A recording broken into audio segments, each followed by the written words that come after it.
15 नवंबर की रात Jhansi medical college के एसएनसीयू वार्ड में भीषण आग लग गई। इस हादसे में 10 नवजात बच्चों की मौत हो गई, जबकि 8 बच्चों की सूचना नहीं मिल पा रही है। शनिवार सुबह उनके परिजन मेडिकल कॉलेज पहुंच गए और हंगामा कर दिया। परिजनों का कहना है कि जिस वार्ड में आग लगी थी उसमें उनके बच्चे एडमिट थे। 12 घंटे बीत चुके हैं, लेकिन बच्चों के बारे में जानकारी नहीं दी गई। उनको अंदर भी नहीं जाने दिया जा रहा।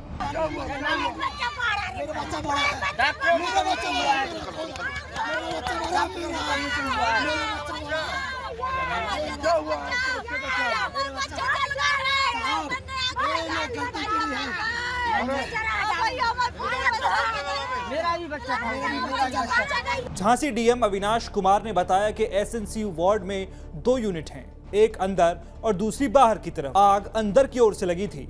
बाहर की तरफ जो बच्चे थे वो बचा लिए गए, लेकिन अंदर की तरफ जो बच्चे थे वो काफी झुलस गए। इस हादसे में 10 बच्चों की मौत हो गई है। अब तक मिली जानकारी के मुताबिक 7 नवजात शिशुओं के शवों की पहचान कर ली गई है। 3 शवों की अभी तक पहचान नहीं हो पाई है। 10:45 के बीच में जो एनआईसीयू है उसमें 2 चरण में एनआईसीयू, एक बाहर की यूनिट और एक अंदर की यूनिट।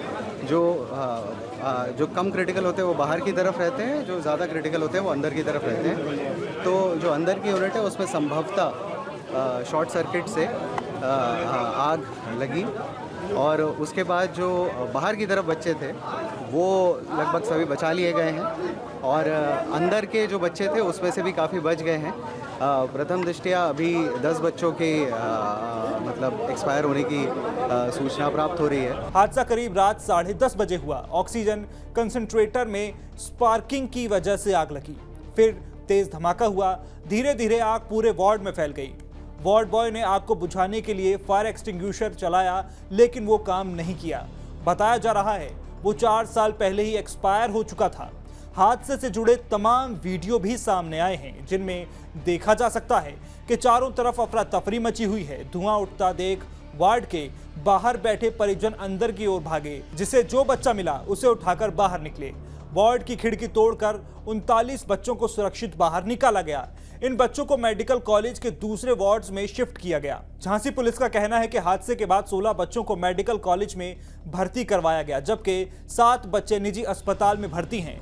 इनमें से 6 बच्चों के परिजनों को ढूंढा जा रहा है। इसी बीच सोशल मीडिया पर एक और वीडियो तेजी से वायरल हो रहा है।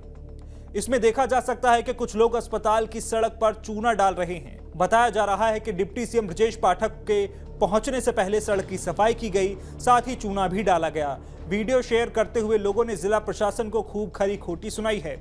हालांकि इस पर अफसरों का कहना है कि मंत्री के काफिले में शामिल गाड़ियों के डायरेक्शन के लिए मार्किंग की गई थी। बहरहाल जो भी हो, संवेदनशील मामला होने की वजह से लोगों की ओर से ऐसी प्रतिक्रियाएं आना लाजमी है। हादसे के बाद सूबे के मुखिया योगी आदित्यनाथ ने हाई लेवल मीटिंग बुलाई। उन्होंने कमिश्नर और डीआईजी को 12 घंटों के भीतर रिपोर्ट देने का आदेश दिया। उधर मौके पर पहुंचे डिप्टी सीएम ब्रजेश पाठक ने हादसे की त्रिस्तरीय जांच के आदेश दिए। एक जांच स्वास्थ्य विभाग करेगा, दूसरी पुलिस करेगी, जबकि तीसरी जांच मजिस्ट्रेट लेवल की होगी। बहुत ही दुखद मृत्यु हुई है और हम सब परिजनों के साथ मिलकर के बच्चों को आइडेंटिफाइड कर रहे हैं कि किन किन बच्चों की डेथ हुई, किन परिजनों के हैं। घटना के जांच के आदेश उच्च स्तरीय दिए गए हैं। पहली जांच तो शासन स्तर से होगी, जो हेल्थ डिपार्टमेंट करेगा। दूसरी जांच पुलिस प्रशासन और जिले के स्तर से होगी, जिसमें फायर विभाग की भी टीम शामिल होगी। और तीसरी मजिस्ट्रेटी जांच के भी आदेश दिए गए हैं। हर स्थिति में घटना के कारणों का पता लगाया जाएगा। डिप्टी सीएम का कहना है कि अगर जांच के बाद कोई चूक पाई जाती है तो जिम्मेदारों पर कड़ा एक्शन लिया जाएगा। ब्रजेश पाठक का यह भी कहना है कि जिन बच्चों की अभी तक पहचान नहीं हो सकी है, उनके परिजनों तक पहुंचना बड़ी चुनौती है। घायल बच्चों को सही चिकित्सा मुहैया कराना हमारी प्राथमिकता है। हादसे के बाद इंटेलिजेंस ब्यूरो के असिस्टेंट डायरेक्टर अंकित जोशी अपनी टीम के साथ मेडिकल कॉलेज पहुंचे। उन्होंने अफसरों से घटना की जानकारी ली। झांसी मेडिकल कॉलेज हादसे पर राष्ट्रपति द्रौपदी मुर्मू, पीएम नरेंद्र मोदी, गृह मंत्री अमित शाह, राहुल गांधी, अखिलेश यादव, मायावती समेत तमाम नेताओं ने शोक जताया है। विपक्ष की मांग है कि हादसे की निष्पक्ष जांच कराई जाए और दोषियों के खिलाफ कड़ी कार्रवाई हो। सीएम योगी आदित्यनाथ ने हादसे पर दुख जताया है। उन्होंने कहा कि मेरी संवेदना उन सभी परिजनों के प्रति है जिन्होंने अपने मासूम बच्चों को खोया है। हादसे में पीड़ित परिवारों को राज्य सरकार की ओर से 5-5 लाख रुपए जबकि प्रधानमंत्री राहत कोष से 2-2 लाख रुपए की आर्थिक मदद का ऐलान किया गया है। साथ ही घायल बच्चों को उचित इलाज और 50-50 हजार रुपए दिए जाएंगे। हादसे में अस्पताल प्रशासन की लापरवाही के भी संकेत मिले हैं। बच्चों को जिस NICU में रखा गया था उसके 2 पार्ट थे। अंदर की तरफ क्रिटिकल केयर यूनिट थी। यहीं पर सबसे ज्यादा बच्चों की मौत हुई है क्योंकि एंट्री और एग्जिट के लिए एक ही रास्ता था। आग लगने के बाद इसमें धुआं भर गया था जिसके चलते बच्चों का रेस्क्यू नहीं हो सका। हॉस्पिटल में फायर अलार्म सिस्टम लगे थे लेकिन इनका मेंटेनेंस नहीं करवाया गया था जिसकी वजह से आग लगने के बाद फायर अलार्म नहीं बजा। अगर अलार्म बजता तो ज्यादा से ज्यादा बच्चों को बचाया जा सकता था। वहीं परिजनों का यह भी आरोप है कि बच्चों को पैरामेडिकल स्टाफ ने बचाया ही नहीं। आग लगते ही वो भाग खड़े हुए। NICU वार्ड में 54 बच्चे भर्ती थे और उसमें अचानक ऑक्सीजन कंसंट्रेटर में आग लग गई, जिसको बुझाने की कोशिशें की गई लेकिन क्योंकि कमरा पूरा ही हाईली ऑक्सीजनेटेड रहता क्योंकि सभी बच्चों को ऑक्सीजन चल रहा था तो आग तुरंत फैल गई।